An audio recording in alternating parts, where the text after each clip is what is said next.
Today we're talking about multiple news regarding SMITE. On one hand, we'll talk about the events for the upcoming week, because there are quite a few things where you can get gems for free and chests for free. And on the other hand, we talk about the first 2 announced skins for the RWBY Battle Pass that is coming out or is announced on the next patch notes. So let's begin with the rewards for the reaping. On Friday, the 25th, which by the time this video is uploaded is basically yesterday for most of you, and on Saturday and Sunday until the 27th, there is a gemstone event where you get 50 gems for getting 3 first wins of the day on each of these days. From my experience, people play extra sweaty on those days, so if you want to get those gems, I would recommend teaming up with some people and picking some strong guards, because it's gonna be frustrating otherwise. Then on the 28th, on Monday, you can get an Odyssey chest for the same thing, and there will also be double battle points for all the events following after this. On the 29th, you can get an Enigma chest for the first 3 wins. On the 30th, you can get an Odyssey chest again, and on the 31st, on the Thursday, you can get another Enigma chest. Also, the following chests will be on sale throughout the week: the Cute but Deadly chest, Horrific chest, From the Depth chest, and the Abyssal chest. Additionally, during this event, or right now in general anyways, the old Joust map is back, and the old Joust map is decorated in a Halloween theme. So if you want to have a look at that, you can do that too. Now let's get to the 2 skins for RWBY that were announced. I actually want to begin with the less controversial one, because this one I'm very okay with. It's not very surprising, but there's also not all too much to say about it, and that is that Weiss will be Freya. Now, there were 3 reasonable possibilities for Weiss, I would say, that most people were considering at least. One was Freya from the start. The other one was Hera, because Weiss has a knight that she can summon. And the third one was Amaterasu, mainly because of the whole mirror effect working very well with these discs or whatever that Weiss is using. While I know many people are disappointed about this, it is relatively obvious to me why Hera wasn't chosen. Mainly because her abilities outside of Argus just don't seem like generally ideal fits. Especially the 2 with a polymorph would have been very weird from my knowledge about RWBY at least, and from what I've heard other people say as well. Additionally, all characters in RWBY have a certain level of agility while fighting. They move around the battlegrounds relatively fast, and Hera is just the opposite of that. She has this whole regal theme to her where she really doesn't do all that much and lets Argus do the work while she sits in the background and casts some spells. I don't really think that was a matching theme for Weiss. Now, I personally think that Amaterasu would have been a bit of a better fit due to the fact that Amaterasu also has the dash, which kind of works with how Weiss fights, but I can absolutely see why they went with Freya here, and it probably also will make more sense for having an ADC in this 4 characters anyways, or at least a ranged AA character of some sort. So I can understand this.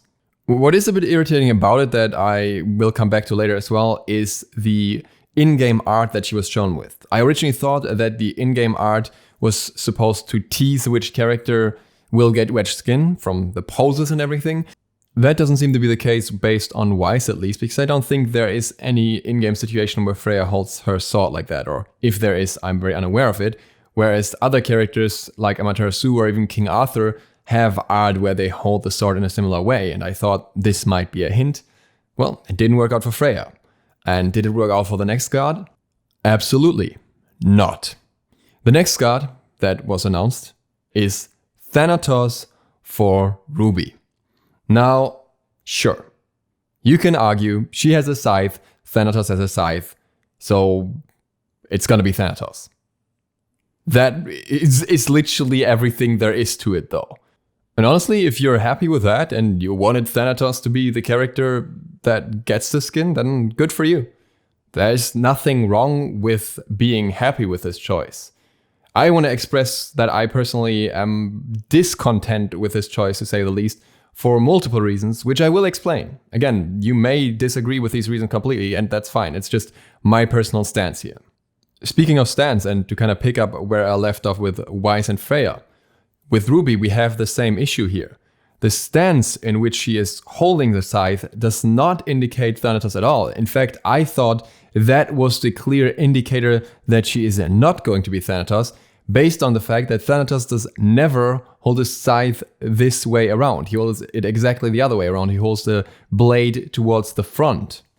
So again, the in-game art was basically more misleading than it was useful here, and I think that's a bad start already. If you want to build hype for something, you want to have people speculating, and then eventually you give some, which we did at the start, we speculated which gods it could be, and then you give them some hints to figure out which choices might be more likely to push them further in that direction. That's exactly not what happened. They gave us hints that pushed us from the right guesses to the wrong guesses. The next question is if RWBY's combat style fits with Thanatos' abilities. There's no doubt that Thanatos 3 is something that RWBY would do, this wide scythe swing, that's very obvious. The ultimate is also something that's shown in one of the newer trailers where she basically goes up in the air and then slams down. So yes, while it would be a bit weird if she flies around the way Thanatos does, that is something that can possibly be done in a way that it can be justified. The one, as far as I'm aware, is weird because I don't think there are any fight scenes where RWBY throws her scythe, or if there are, I couldn't find them. At least in her trailer, there's nothing like that at all, and the whole point is to have a firm grip on her weapon because her weapon doubles as a sniper. So the question is, will RWBY's one be a sniper shot instead of throwing the scythe, which would make sense? But if it is a sniper shot, then how is that visually conveyed in a way that still looks similar to the scythe? Because a big deal with the scythe is that it does a lot of damage. It's a very dangerous ability if you get hit by it, but it's also one that has a lot of visual clarity to it with the wind-up and the scythe being thrown out and being this massive projectile. With the sniper shot, the same size of projectile would just look kind of weird. And on the topic of looking weird, the combat style in RWBY in general is extremely fast-paced with a lot of dashes, a lot of going from A to B very quickly in one way or another. And Thanatos 2 does not offer that. Thanatos 2 is quick by SMITE's standards, basically. You have significantly increased movement speed to chase down an enemy. But by RWBY standards, by the movement speed that the show has, it's very slow. Because again, they have dashes there, and Thanatos is one of the few assassins that doesn't have a dash. And in my opinion, basically all RWBY characters, at least from how they're shown in the trailers, would be very capable of being assassins that have dashes. Now, I don't know how the distribution will be in the end if we get more than one assassin, but I would be very surprised if we get 3 assassins in total.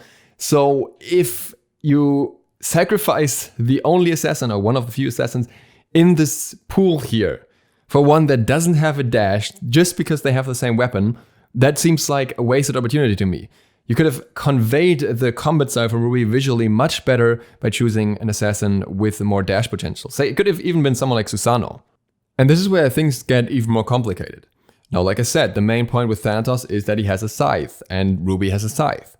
But weapons have been changed quite often through the history of SMITE, and it's never been an issue. We have Shark skins with different weapons, we have Thor skins with different weapons, and various other gods that had some variation to their weapon at some point, which was always okay. You could always still recognize the god. So I think putting a different weapon on another god wouldn't have been a problem.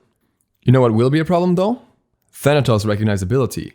Because Thanatos' most distinct feature isn't his scythe. In fact, his scythe changes position depending on if he is in combat or out of combat and is placed completely differently on the model. That's not something you look at or look for when looking at an enemy, especially not at super early first glance. You would look for something that could be in 2 different places instead of just looking for the obvious pointers that are always there. And the obvious pointers for Thanatos for visual clarity are A, his massive wings, and B, the fact that he floats. Now, what does RWBY not have? Massive wings. I don't know how they want to do that. They can either just completely remove them, which I think is what they're going for, or they can somehow make her cape into wings, which would be so weird and so off. And B, she doesn't float. Now, I guess you can somehow animate her in a weird way where she's like running around and kind of floating all the time. I don't know if that's what Hi-Rez is going to go for or if they're going to decide to make her just walk instead. But in one case, you just have something on RWBY that just isn't her. And in the other case, you take away even more of Thanatos' recognizability as a character. You have a little girl without wings that is walking at you, and the only feature that she has in common with Thanatos is a scythe, which may very well be a different size as well, so that might make it more confusing. I don't see how that's visually clear, at least for new players. And the other questionable aspect is, of course, the fact that this is another gender bend skin. And it was said that only floating gods would get gender bend skins, but at the same time, again, I don't really see how Ruby would be floating in a way that would actually make sense for her. But Hi-Rez specifically announced that they would do full re-rigs for this event, that the animations would be worked on from ground up anyway, so they could have done a gender bend skin for anyone. And then out of all the gods they could have chosen, they choose the one that already has a gender bend skin. Now we can debate if the Capri gender bend skin is also a gender bend skin, but keep in mind that if you think it's the first gender bend skin or not doesn't really matter for the conversation of a re-rig. The female Capri version never needed a re-rig, but Thanatos would have one in this case. And that could have gone to so many other gods. What we can't say at this point is if Thanatos will be the only gender bend skin out of the 4. We still have 2 characters from RWBY to go, so maybe another one of them will be gender bend, or maybe even both. So at least it would not be just Thanatos. But I still think it's a missed opportunity in many ways if you go for the same character that already got a female version instead of going for one that doesn't have one yet. Now, are there pros to it being Thanatos as well? Yes, the popular god is out of the way, so we're probably not going to get a Neath skin, so that's at least nice. Because that way, Thanatos covers the option here. We don't need any more mainstream gods that have a ton of skins already and that are super popular, and we can instead focus on more niche gods. Still, I think there would have been other options for RWBY that would have been much better. I'm still of the opinion that Nemesis would have worked better because her abilities would have fit very well. You could use a sniper for the ultimate, for example, the 2 with a scythe, and you also have a dash in the 1. But of course, every skin comes with a bit of downside. But I especially thought that Nemesis was the hint here because of the way that she was holding the scythe, which is the same way that Nemesis holds her sword. And it would have been more recognizable overall than Thanatos with his wings. And I think there would have been plenty other options as well. Like I said, Susanoo is one of them. But I wouldn't even necessarily argue that all of these options are inherently flawless. Of course, every option comes with downsides as well. But many of them seem better to reason for than RWBY Thanatos with the scythe, and that's it. Now we still have 2 gods to go. One of them is Yang, and I think based on what we've seen so far, the most disappointing thing that could happen now is that because RWBY is already an assassin, Yang won't be an assassin and will be Terra. Because in my opinion, Terra just doesn't offer much for Yang in terms of design. She just doesn't fit very well, especially when Raven is the perfect fit for her, and even Mercury is a better fit in my eyes than Terra.